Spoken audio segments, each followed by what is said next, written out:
Continuando o estudo do livro O Evangelho segundo o Espiritismo, estamos no capítulo 5º, Bem-aventurados os aflitos, e estamos a analisar as instruções dos Espíritos, aquilo que eles, os mensageiros de Jesus, nos enviam para nós podermos refletir e perceber um pouco melhor aquilo que precisamos aprender. Hoje vamos falar da melancolia. Sabeis, porque às vezes uma vaga tristeza se apodera dos vossos corações e vos leva a considerar amarga a vida? É que o vosso espírito, aspirando à felicidade e à liberdade, se esgota, jungido ao corpo que lhe serve de prisão, em vãos esforços para sair dele. Reconhecendo inúteis esses esforços, cai no desânimo e, como o corpo lhe sofre a influência, toma-vos a lassidão, o abatimento, uma espécie de apatia e vos julgais infelizes. Crede-me, resisti com energia a essas impressões que vos enfraquecem a vontade. São inatas no espírito de todos os homens as aspirações por uma vida melhor, mas não as busqueis neste mundo. E agora, quando Deus vos envia os espíritos que lhe pertencem para vos instruírem acerca da felicidade que Ele vos reserva, aguardai pacientemente o anjo da libertação para vos ajudar a romper os liames que vos mantêm cativo o espírito. Lembrai-vos de que durante o vosso degredo na terra tendes de desempenhar uma missão de que não suspeitais, quer dedicando-vos à vossa família, quer cumprindo as diversas obrigações que Deus vos confiou. Se, no curso desse degredo de provação, exonerando-vos dos vossos encargos, sobre vós desabarem os cuidados, as inquietações e tribulações, sede fortes e corajosos para os suportar. Afrontai-os, resolutos.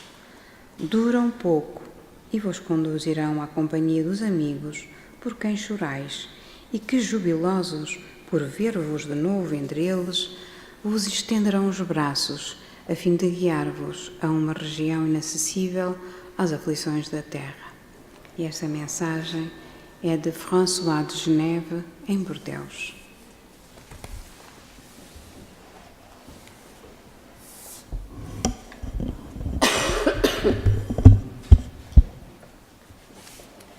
Então, fazendo uma análise da leitura, o espírito François de Geneve caracteriza a melancolia delineando as marcas que deixa na alma, sua causa espiritual, e apresenta também estratégias de superação desse sentimento, concitando, ou seja, animando o seu portador ao uso energético da vontade para escapar do estado de prostração, portanto, de abatimento, que a melancolia deixa naquele que a cultiva.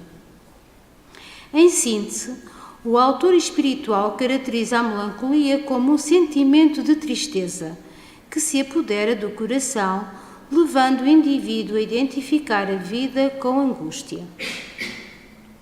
Demorando-se nessa postura sombria, pode-se cair na apatia, lassidão, ou seja, fadiga, e profundo abatimento sob o domínio da alma triste. Nessa condição, julgamo-nos por demais infelizes. Contudo, o espírito, autor do texto, não deixa de considerar que a aspiração por liberdade é comum no espírito reencarnado. As condições existenciais concretas em que vivemos nos fazem desejar inconscientemente o gozo da liberdade espiritual, experimentada muitas vezes nas atividades de emancipação da alma, na ânsia de nos afastarmos dos problemas que enfrentamos, nada obstante o facto de que estes não passem de provas e expiações no roteiro do nosso progresso espiritual, como depreendemos na filosofia espírita. As provas consistem nas lutas enfrentadas na vida corporal que são necessárias ao desenvolvimento do espírito em inteligência e moralidade. Por sua vez, as expiações consistem em experiências mais exigentes, nascidas em atitudes tomadas em desacordo com as leis divinas. Desse modo, diante da opressão, portanto, da ansiedade, dos desafios da vida corpórea, nos sentimos abafados em nossas possibilidades e a realidade extrafísica pode parecer mais atrativa por força do que a respeito dela trazemos nos desconhecidos do inconsciente.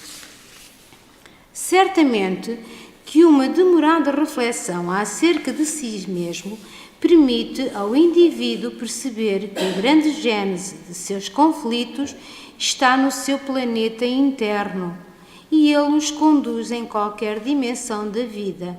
A morte não elimina as dores da alma. Allan Kardec, como pioneiro dos estudos psicológicos, à luz da ciência espírita, pôde registar, conforme encontramos na obra O Céu e o Inferno, que cada qual vive o estado de felicidade íntima na vida espiritual, conforme esse já se apresentava, porque ninguém sofre mágica transformação com o fenómeno da desencarnação. Aliás, ensinam os espíritos coautores do livro Os Espíritos que o homem é quase sempre o obreiro da sua própria infelicidade. Praticando a lei de Deus, a muitos males se forrará e proporcionará a si mesmo infelicidade tão grande quanto comporte a sua existência grosseira. Todavia, deve ficar evidente que precisamos verificar o nível de tristeza que nos invade, se está relacionada com o constrangimento que o corpo estabelece ao espírito ou se estamos experimentando um sentimento oriundo de dores morais edificadas por nós, cabendo-nos o trabalho pessoal de superação dessa mazela.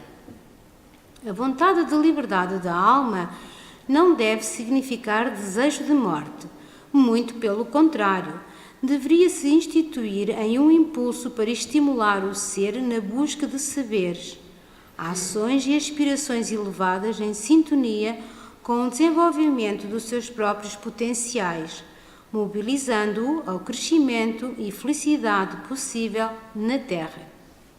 Por outro lado, o desejo funesto de morte revela um aprofundamento da tristeza que se configura na patologia identificada como depressão, bem catalogada na medicina, cujos recursos terapêuticos o indivíduo, com o apoio de seus familiares, deve buscar.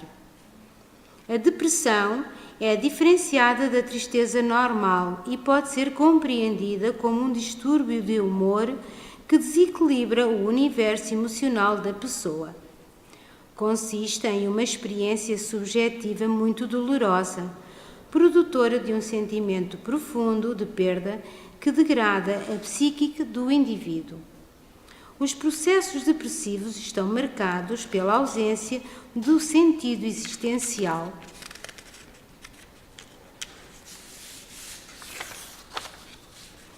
e alteram o modo com que a pessoa lida com a sua subjetividade e com o mundo. Também a depressão pode ser encarada como um alerta da alma a fim de endereçar o enfermo para a busca de sentido, o conhecimento de si mesmo e o cultivo do auto-amor, estratégias psicológicas necessárias para o encontro saudável consigo mesmo. Nesta pesquisa nós também nos preocupámos em fazer um pouquinho mais avançada e no livro Em Tesouro da Alegria encontramos este dizer que entendemos ser bonito e que se encaixa, digamos assim, no nosso texto que diz: Senhor, fortalece-nos a fé para que a paciência esteja conosco.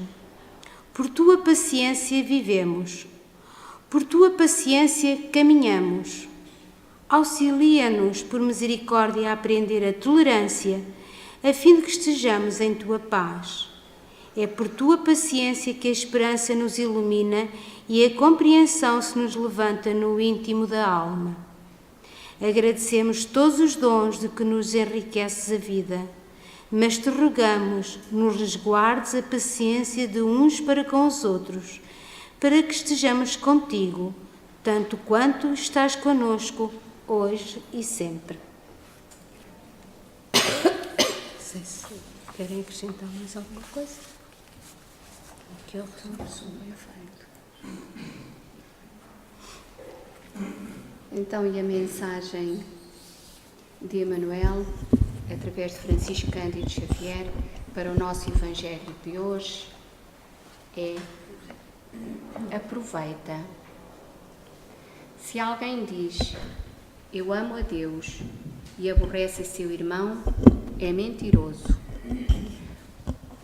Pois quem não ama o seu irmão, o qual viu, como pode amar a Deus, a quem não viu?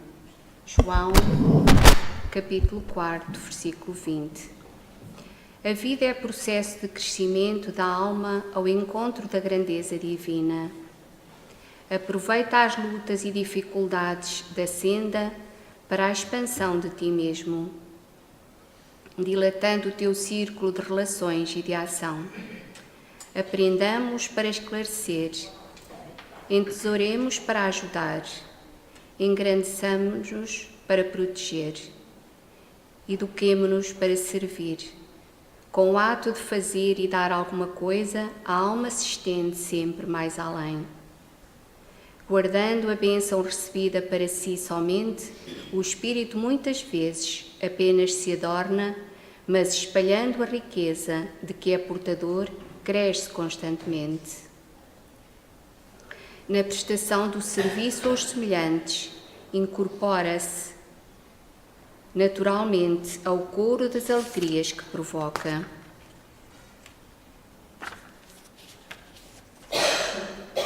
No ensinamento ao aprendiz, liga-se aos benefícios da lição.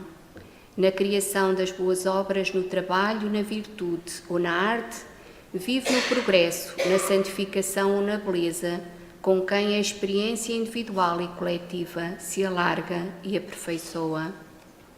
Na distribuição de pensamentos sadios e elevados, converte-se em fonte viva de graça e contentamento para todos. No concurso espontâneo dentro do Ministério do Bem, une-se à prosperidade comum. Dá, pois, de ti mesmo, de tuas forças e recursos, agindo sem cessar na instituição de valores novos, auxiliando os outros em benefício de ti mesmo. O mundo é caminho vasto de evolução e aprimoramento, onde transitam ao teu lado a ignorância e a fraqueza. Aproveita a gloriosa oportunidade de expansão que a esfera física te confere e ajuda a quem passa, sem cogitar de pagamento de qualquer natureza. O próximo é a nossa ponte de ligação com Deus. Se buscas o Pai, ajuda a teu irmão, amparando-vos reciprocamente, porque, segundo a palavra iluminada do Evangelho, se alguém diz, eu amo a Deus, e aborrece o semelhante, é mentiroso. Pois quem não ama o companheiro com quem convive, como pode amar a Deus, a quem ainda não conhece? Portanto, é uma linda mensagem desta noite. O próximo é a nossa ponte de ligação com Deus.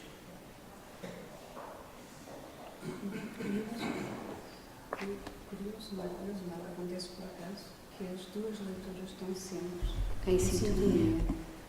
Numa temos a melancolia e depois um complemento que nos ensina a combater essa melancolia e a depressão. E o livro foi aberto ao acaso, mas realmente os Espíritos estão connosco sempre para nos ensinar. Então vá, muita paz.